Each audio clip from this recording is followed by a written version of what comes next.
merci beaucoup. C'est peut-être mon première ici aujourd'hui et puis de parler de votre nom et de nos noms. Généralement, quand on s'exprime, que ce soit sur les réseaux sociaux ou bien dans d'autres circonstances, c'est les autres que nous sommes en train de critiquer. Et c'est les autres que nous parlons. Aujourd'hui, nous avons l'occasion de parler de nous-mêmes à travers un certain nombre de questions que les uns et les autres ont bien voulu nous poser. Eh bien, nous ferons l'effort de répondre à toutes ces questions en tâchant d'être le plus sincère possible, on le sera. Alors, la première question que vous avez bien voulu me poser, c'était de connaître notre parcours scolaire. Le parcours scolaire, il est le même que tous les autres enfants de ce pays qui ne sont jamais sortis. On a fait l'école primaire ici. Ensuite, nous sommes allés au collège à Odiéné. On a terminé le collège, que dis-je, le lycée, au collège à Nantor. Ensuite, le lycée à Devant-Sanogo. Donc, vous comprenez qu'il y avait une bonne dose de public, un peu de privé, et puis bon, par la suite, on s'est retrouvé à l'université de Bouaké, au département d'anglais. Mais avant le département d'anglais, il y a eu le tronc commun. Et pour tous ceux qui ont fait l'université de Bouaké, il y avait le tronc commun langue, CMS, et puis il y avait le tronc commun qui prenait en compte sociologie, et puis tout ce qui était philosophie et puis sciences de l'homme. C'est donc au niveau du CMS que nous nous sommes inscrits, et puis à la deuxième année, on a choisi anglais. Malheureusement, lorsque les choses ont commencé à se compliquer à l'université de Bouaké, avec les grèves à n'en pas fini, on s'est retrouvé comme ça à l'université de Ouagadougou. Et je profite au passage pour saluer tous les amis de l'université de Ouagadougou, avec lesquels nous avons fait la fac.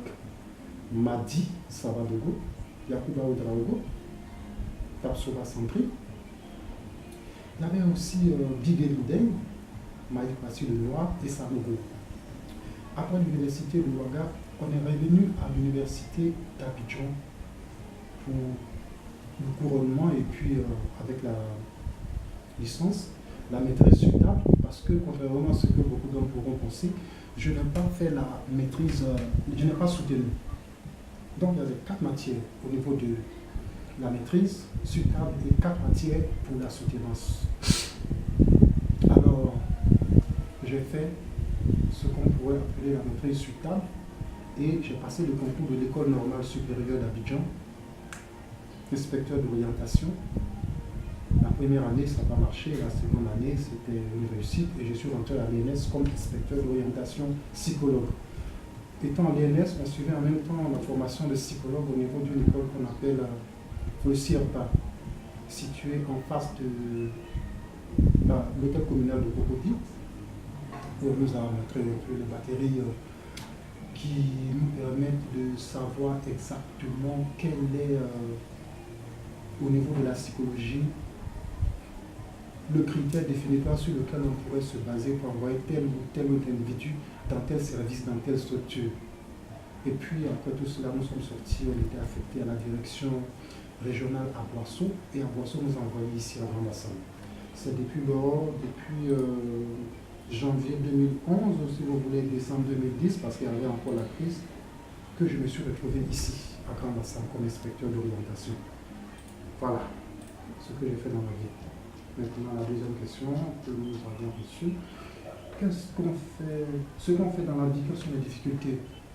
Les difficultés, parlons d'abord de ce qu'il y a de bon que nous faisons au niveau de l'inspectorat d'orientation. Ce que nous faisons, c'est l'encadrement des enfants. Ça consiste en quoi exactement? Que ce soit au niveau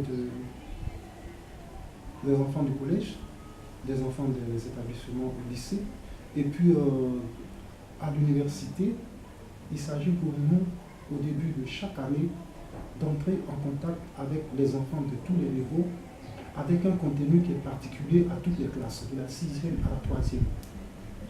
Indiquer aux uns et aux autres pourquoi ils sont là, qu'est-ce qu'on attend d'eux, à quoi ils doivent être en conformité.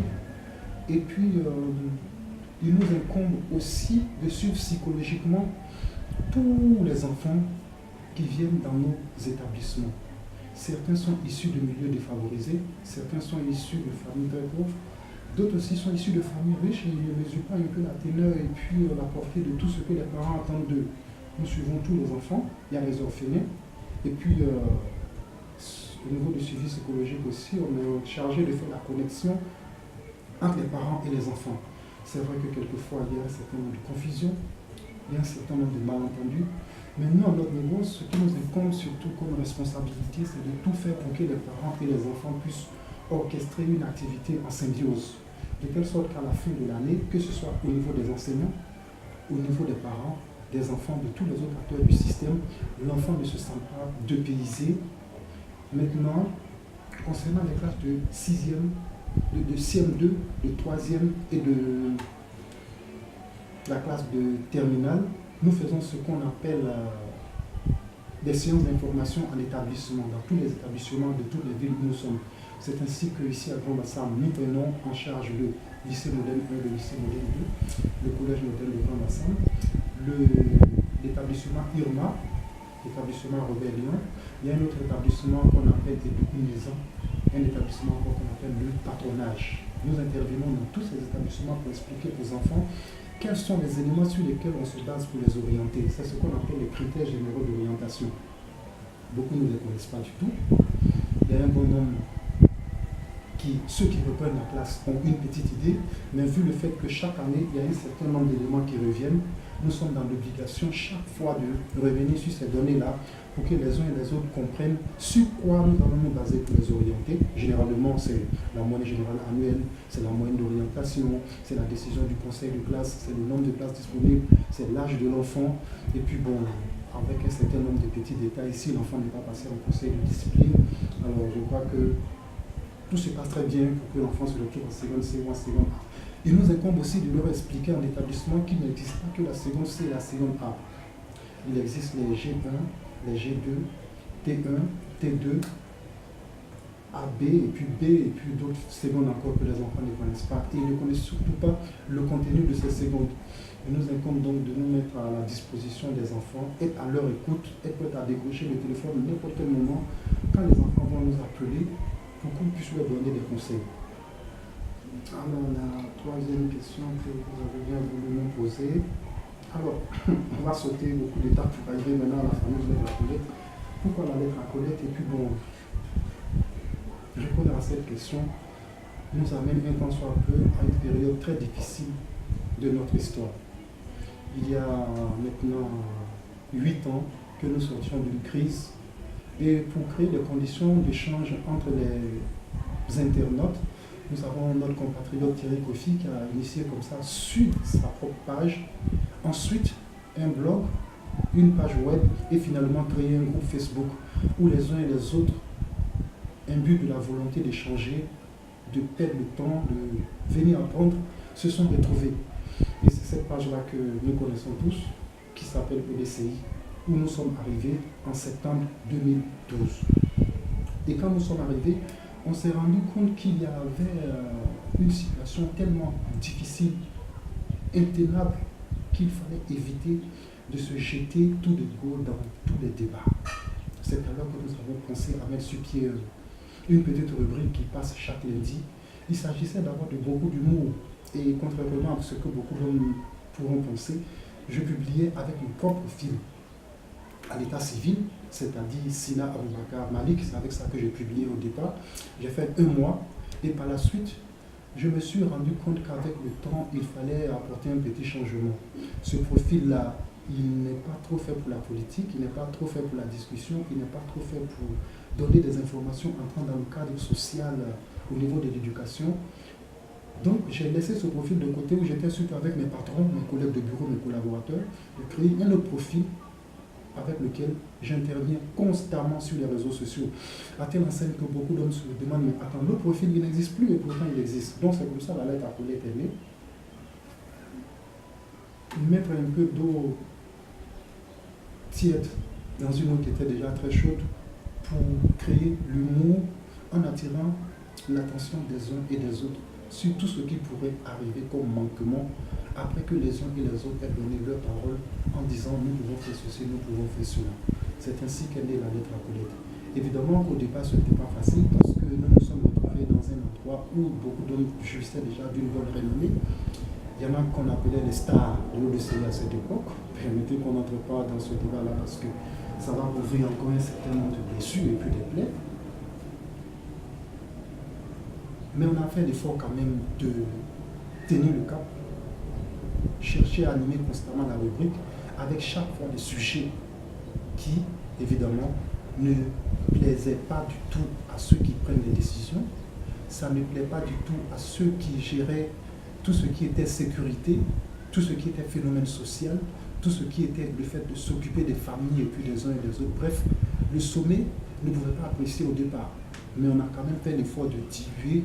Autant nous critiquons, autant nous profitons pour donner des conseils, faire des recommandations et donner notre point de vue, de telle sorte que les uns et les autres soient en mesure de s'en servir pour faire bouger les lignes.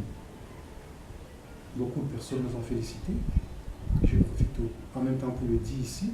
J'ai été rencontrer un secrétaire d'État, un ministre, et puis une autre personnalité, pour me féliciter d'une part et d'autre part pour me recadrer, surtout lorsque j'ai commencé à parler de la superposition de plusieurs structures qui traitaient de la bonne gouvernance en Côte d'Ivoire. Cela nous a fait beaucoup plaisir, mais on a la certitude que, avec le fait que certains journaux reprennent les documents que je publie, que les uns et les autres lisent ce qui se passe.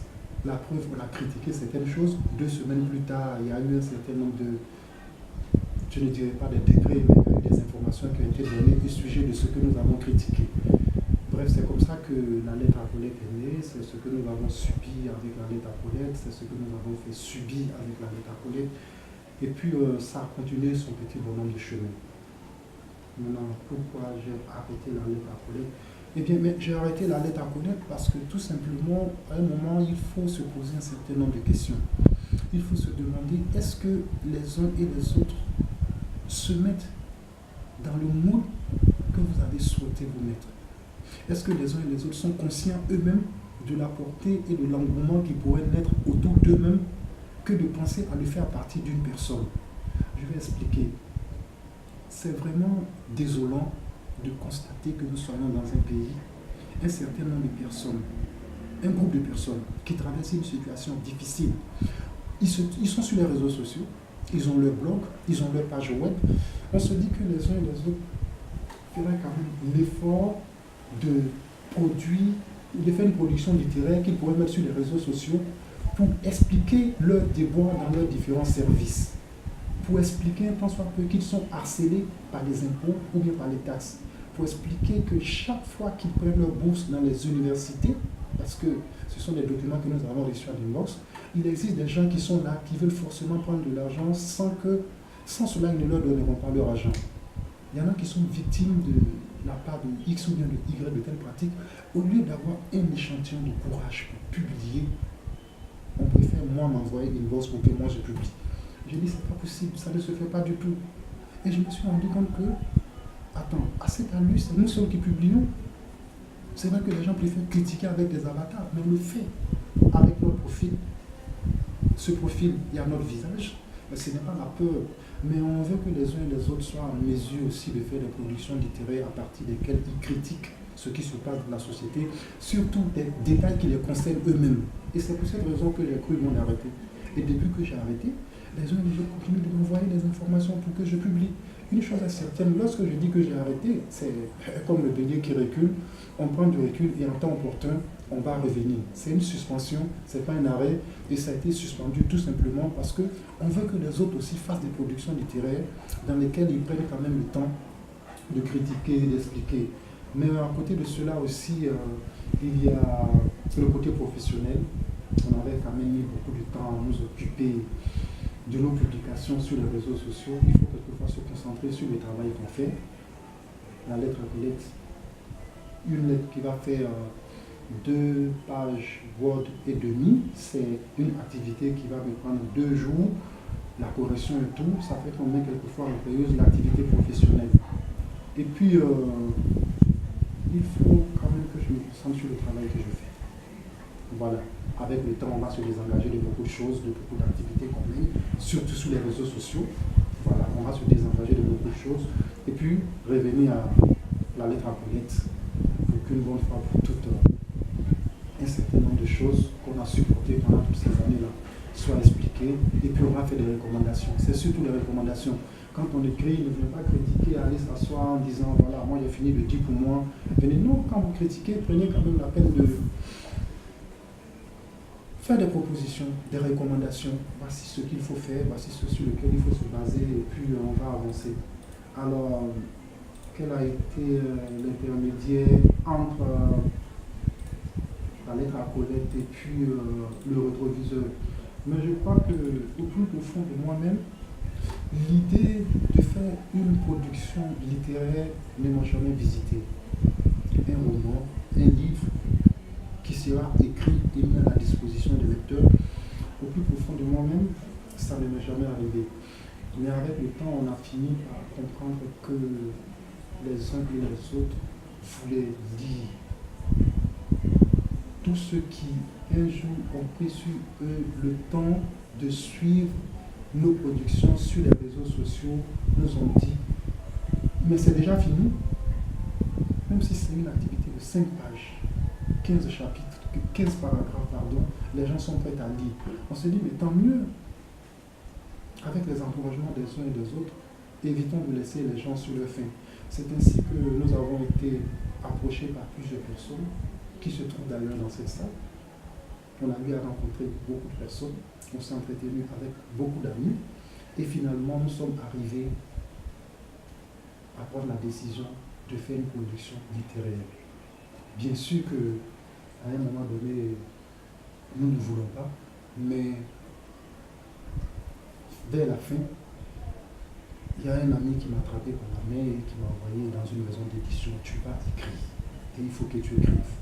C'est ainsi que nous avons décidé de donner corps à un certain nombre de choses, à un certain nombre de faits qui ne pouvaient pas rester ainsi et puis disparaître en laissant ces détails au plus profond de nous-mêmes.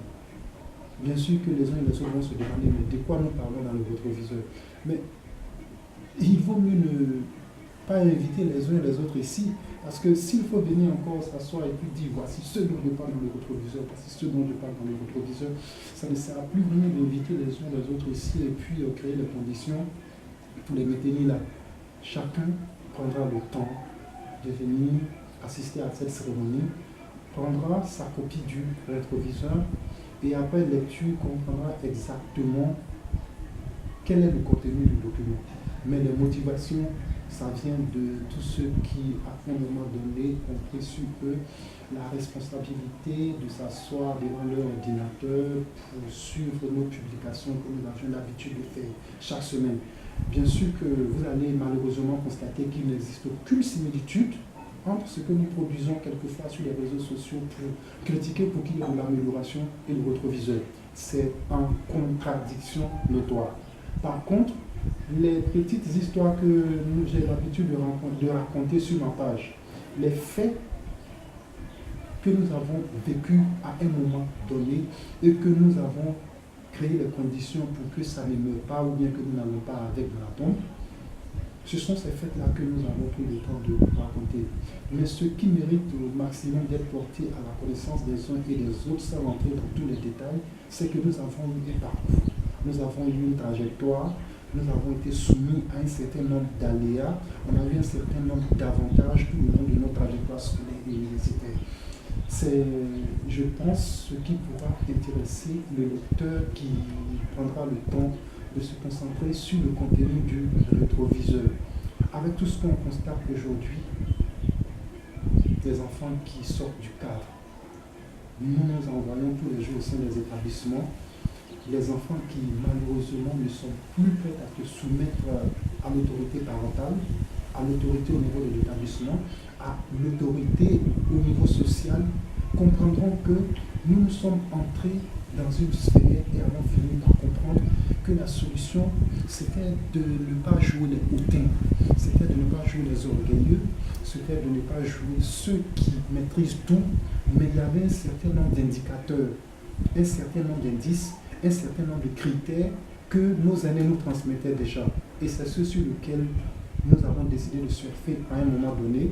Et évidemment que nous ne pouvons pas constituer des modèles parfaits pour une société, mais il existe quand même en nous, ça je le pense, un certain nombre de, je dirais, des molécules de personnes ayant reçu ou ayant vécu sous un couvert bien particulier. Bref, le rétroviseur, c'est notre vie. Voilà. Maintenant, la dernière question, quels sont aujourd'hui nos plus grands regrets? Le plus grand regret aujourd'hui, c'est de constater que nous sommes dans une société au sein de laquelle les uns et les autres ont décidé de se mettre en marge de ce qui pourrait être considéré comme suivre le contenu parfait ou encore tendre vers une certaine perfection d'un certain nombre d'éléments inculqués par les aînés. C'est très regrettable aujourd'hui. Tout le monde a démissionné, que ce soit au niveau du système éducatif des enseignants, que ce soit les parents, les enfants eux-mêmes apprécient cette démission-là parce que c'est dans cela que les enfants eux-mêmes se retrouvent. Bref, aujourd'hui, tout le monde a démissionné et c'est là notre plus grand regret. On a démissionné, on voit les fêtes, on assiste à la déchéance, on est acteur de cette défaite même qui nous incombe et puis on laisse faire. On sait tous que ça ne va pas du tout. Ça ne va pas. Il faut une rupture avec beaucoup de choses. Il faut rompre. Et il vaut mieux même accentuer tout ce qui pourrait tendre vers la rupture. Mettez-vous devant les établissements. Vous constaterez qu'il existe aujourd'hui des gens qui viennent vendre des tampicots, des gens qui viennent vendre des bonbons glacés, des gens qui viennent vendre tous ceux qui sont arrêtés au sein de nos différentes structures devant nos établissements que vous voyez. Je suis vraiment désolé. 95% c'est la drogue qui vient vendre à nos enfants. C'est regrettable. Mais c'est ce qui se passe. Les gens qui sont arrêtés là. On a l'impression qu'ils sont venus vendre ceci ou cela. Mais c'est pour ça qu'ils sont là. Promenez-vous au bord de la plage.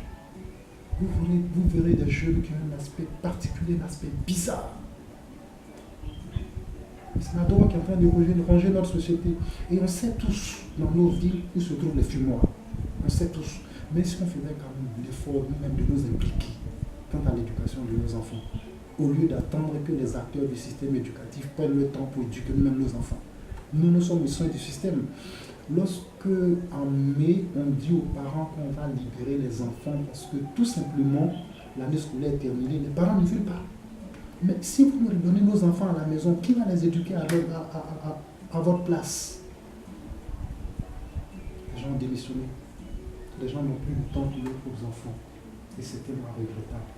Ça fait tellement mal qu'on se pose la question de savoir finalement, est-ce que ça valait la peine de faire des enfants? Bref, voici notre plus grand regret aujourd'hui, l'éducation. Mais je ne dirais pas qu'on a atteint le fond. On n'a pas encore atteint le fond, on peut quand même faire encore des efforts et puis faire remonter tout ce qui n'est pas encore arrivé tout à fait au fond. Alors, pour conclure, je dirais merci à tous ceux qui un jour ont eu confiance en nous, qui ont cru opportun de nous ouvrir un certain nombre de trajectoires, surtout sur le plan scolaire, sur le plan universitaire et sur le plan professionnel. Ça n'a pas été facile, ça n'a pas été évident. Je suis sûr que quand vous prendrez contact avec un certain nombre de choses, vous comprendrez par moments que c'est par hasard que nous sommes assis ensemble dans un certain nombre d'espaces en train de spéculer avec vous sur la trajectoire que nous avons, la trajectoire sur laquelle nous sommes passés n'a pas été une trajectoire conforme à un certain nombre d'éléments auxquels on pourrait s'attendre. Et la première fois que j'en ai parlé d'ailleurs sur les réseaux sociaux, beaucoup se sont attrapés la tête, plusieurs personnes m'ont appelé, tu es passé par tout ça, mais oui, on est passé par tout ça, et puis on s'est retrouvé ici aujourd'hui. La catégorie sociale et professionnelle de nos parents lorsque nous en parlons. Certains vous diront que c'est faux, et pourtant c'est de là que nous sommes sortis pour nous retrouver là où nous sommes aujourd'hui. Bref, il y a de cela quelques années, nous étions assis au bord de la route en train de gérer la cabine avec des amis, et aujourd'hui nous voilà devant vous dans cette salle, créant les conditions pour vous réunir ici et pour qu'on puisse s'entretenir de nos premières productions littéraires. Je ne pourrais que vous dire merci. Que la paix de Dieu soit avec vous.